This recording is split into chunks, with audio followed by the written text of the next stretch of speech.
kalau ada anak lahir tidak ada amaratul hayat, nggak nangis, nggak bernafas, sunat disolati apa enggak? Siktun itu, siktun sing layas tahilu walayas, langsung lahir langsung mati, nggak ada amaratul hayat. Rata mikir tuh, itu tidak wajib disolati. Alasannya ya kan memang sholat alal mayit kan tidak pernah hidup. Di mana-mana mayit itu setelah hidup mati, ini kan tidak pernah hidup. Namanya ya qit'atul lahmin, ya potongan daging itu aja. Jadi kadang fikih diwaca tenan jebule mangkel no. Terus ketika di kitab Minhajut Thalibin itu, kalau kamu keluar mani itu wajib mandi enggak? Wajib kan? Kalau keluar mani inzal itu kan wajib mandi. Nah kenapa nifas atau wiladah keluar bayi, kenapa ibu-ibu kalau keluar bayi wajib mandi? Alasannya lucu, li annal walad maniyun pun akidun, ini kan wis mani cuma mengkristal. Jadi kadang pakai mangkel apa ya sembrono itu masuk wajib mandi wiladah itu karena apa? Li annal walad maniyun mun akidun, ini kok mani sing wis mengkristal, mani sing wis jelalatan lahir nuangis macam-macam. Jadi ternyata karena kenapa fikih butuh alasan nyari hadis tentang keluar anak mandi itu nggak ada yang sorry, yang ada adalah tentang inzal, innamal ma' minal. Akhirnya dicari-cari ternyata walad itu maniyun munakid. Nah ini problem fikih. Sampean harus siap dengan pelajaran seperti ini, meskipun sampean mungkin wong priayi tapi ini ilmu. Ya saya ulang lagi, ini ilmu, sehingga ulama itu mau tidak mau harus mau mendengar, karena logika yang terbangun itu nunggu kalau mendengar. Kayak tadi Nabi malaikat Israel baru sadar, masa kekasih bunuh yang dikasih, masuk akal, iso mikir juga Israel. Kalau sama sampean sih nggak nerima, tetap selonang-selonang. Ini masalah Ibrahim Khalilur Rahman, sehingga kita di alasan fikih itu harus kita dengar. Saya dulu itu, saya sampai sekarang itu sama, kalau bayi lahir masih sudah berbentuk bayi, saya sendiri berpendapat sebaiknya disolatin kalau sudah berbentuk bayi, meskipun tidak tidak nangis, tidak ada amaratul hayat.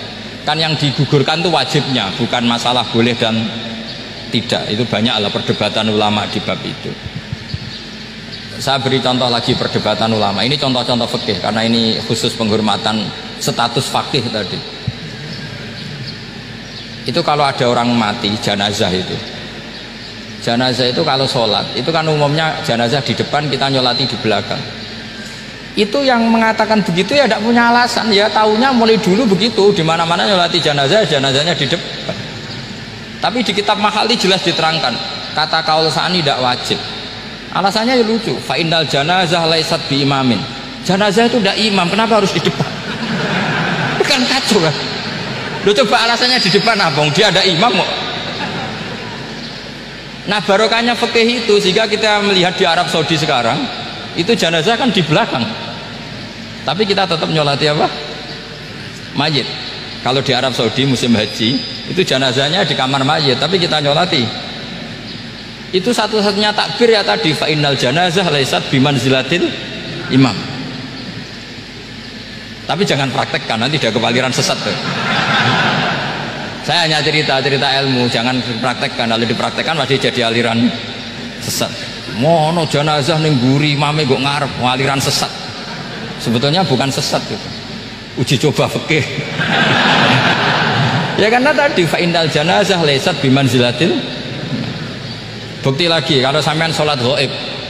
Sholat ghaib itu misalnya mayitnya di Surabaya, boleh nggak sholat ghaib di sini? Terus jenazahnya di belakang kamu apa depan kamu?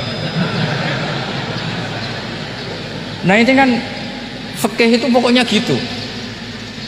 Makanya standar furu'iyah itu susah, karena perdebatannya itu mirip-mirip, kayak iya, kayak tidak, kayak. Makanya dulu zaman sahabat, ada sahabat itu mencintai Rasulullah, senengannya sowan, bukti cinta sowan. Banyak juga yang sahabat bukti cinta Nabi itu tidak pernah sowan, alasannya ganggu. Kenapa kamu jarang sowan Nabi? Saya sering jamaah sama Nabi, saya tidak pernah sowan. Kenapa? Ganggu. Biar Nabi kalau di rumah sama anak istrinya, saya tidak mau ganggu. Makanya saya termasuk kiai yang gak pati seneng disowani. Karena ya itu tadi. Kalau mulang seneng saya, kalau disowani biasa saya. Kalau Kiai Roba itu nilai, nak pernah sepuh jadi rasawan nilai. Jadi beda. Saya sering ditilii kiai-kiai sepuh. Tapi bahasanya tentu tidak sowan, tapi nopo nilai. Kalau sowan itu banyak. Ketika Rasulullah wafat, itu separuh sahabat hampir mayoritas, ya Rasulullah, kita semua ingin kita dulu yang meninggal karena engkau begitu penting. Maka jangan meninggal dulu, kita yang meninggal. Kalau kita yang meninggal itu gak apa-apa, tapi kalau engkau penting jangan meninggal. Tapi ada saja sahabat, tidak seperti itu. Saya suka Rasulullah meninggal dulu. Alasannya masuk akal. Biar Allah menyaksikan saya kama usaddikuhu hayyan usaddikuhu maitan. Allah biar menyaksikan saya iman kepada Nabi ketika masih hidup, dan saya buktikan setelah mati pun, setelah meninggal pun, setelah wafat pun iman. Jadi ternyata baisnya itu supaya orang tahu bahwa iman kita kepada Nabi itu iman yang super. Jika ketika beliau sugeng ya kita iman, setelah wafat juga kita iman. Kai usaddikuhu maitan kama usaddikuhu hayyan. Supaya saya mentasdikkan beliau setelah meninggal sebagaimana kita mentasdikkan beliau saat masih hidup. Dan ternyata Allah ridho dengan perkataan sahabat itu. Kenapa Allah ridho? Karena menjadi pelajaran bagi orang-orang yang ditakdir gak menangi Rasulullah SAW. Tetap mereka iman. Jangan kayak setan itu kurang ajar betul kalau iblis itu. Masyhur itu, iblis itu nangis-nangis neng Nabi Musa. Iblis itu takutnya sama Allah itu luar biasa, sampean kalah. Iblis itu setiap ketemu malaikat karena dia ngerti alam gaib, mesti apa itu? Kama sali syaitani isqala lil insani kufur falamma kafara qala inni bari'um minka inni akhafu wa rabbal alamin. Jadi setan iblis itu paling sering bilang inni akhafu wa rabbal alamin, karena iblis itu tahu surga, tahu neraka, tahu kekuasaannya Allah. Jadi takutnya sama Allah luar biasa. Makanya setiap dia mengajarkan kekafiran, setelah orang itu kafir gimana? Inni bari'um minka inni akhafu wa rabbal alamin. Saking takutnya sama Allah, suatu saat iblis ini datangi Nabi Musa karena tahu Nabi Musa itu kalimullah, orang yang bisa komunikasi langsung dengan Allah. Ya Musa, ya kalim Allah, saya ini makhluk, saya takutnya sama Allah luar biasa. Tolong rayukan Allah supaya nerima tobat saya. Karena dirayu terus, lama-lama Nabi Musa bilang, oke, tak rayukan Allah sama Allah. Karena Musa kekasihnya, ya Allah, iblis punya ingin tobat, tolong dikasih hak tobat. Kata Allah, oke, dia bisa tobat asal mau sujud di makamnya Nabi Adam, karena kesalahannya dia gak mau sujud sama Nabi Adam. Semenang Nabi Musa karena ada cara untuk iblis menjadi tobat. Dikasih tahu sama Nabi Musa, alhamdulillah kamu diterima tobatnya.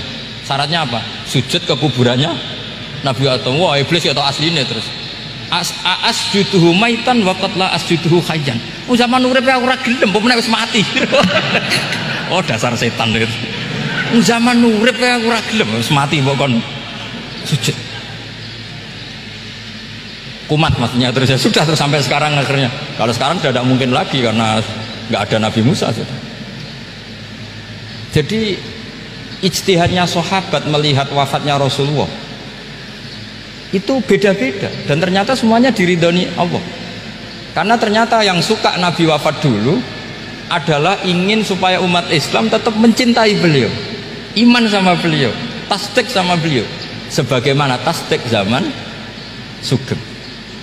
Makanya kita harus mencintai guru-guru kita. Uhibbuhu maitan kama uhibbuhu hayyan.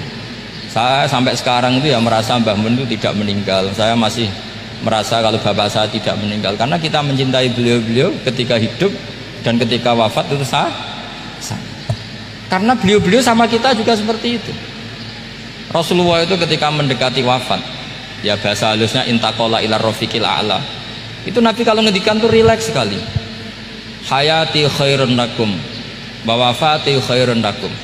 Cung aku nak uripku ya apik, engko nak aku wis kapundhut ya apik. Fa amma hayati fali asunna lakum asunan. Sebagian riwayat fa innakum tuhadditsuna anni wa uhadditsu ankum.